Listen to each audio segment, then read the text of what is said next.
जाने वाली west coast express थोड़ी ही देर में प्लेटफॉर्म नंबर 1 पर आएगी।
समोसे खाओ और शुरू हो जाओ।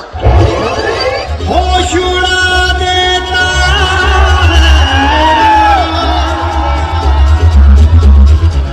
नूरे मुजस्सिम में साथ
पानी खा दे मकाम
आखी तुले चार हो गिरे, दिल के बाद दिल से करार हो गिरे,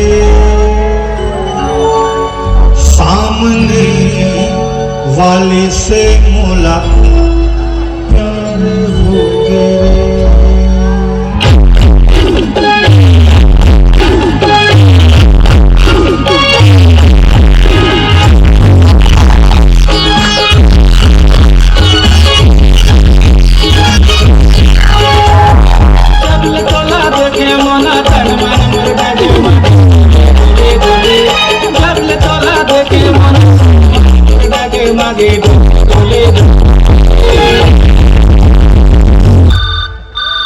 हेलो हेलो हेलो हेलो कहे, मैं हेलो हेलो कहे, मैं हाल गहरे मैं फोन करके मुहनी काटा दे रे। मैं हेलो हेलो कहे, मैं हाल गहरे मैं फोन करके मुहनी काटा दे रे। हेलो कौन जी? भौजी है रस्ता वो मैं हारू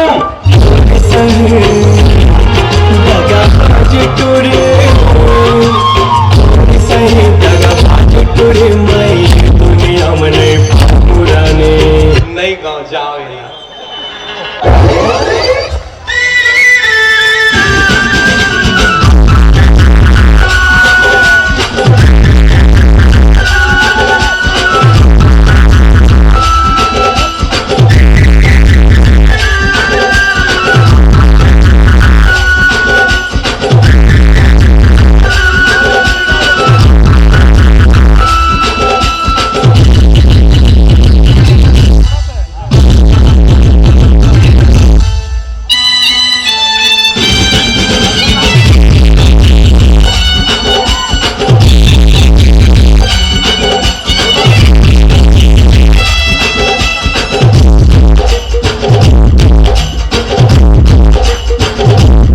सवेरा हो गया है, चिड़िया घोंसलों से निकल रही हैं, स्कूल की घंटी बज गई है, बच्चे सब स्कूल जा रहे हैं, हम भी तैयार हैं, स्कूल चले हम, मिलकर स्कूल चले हम।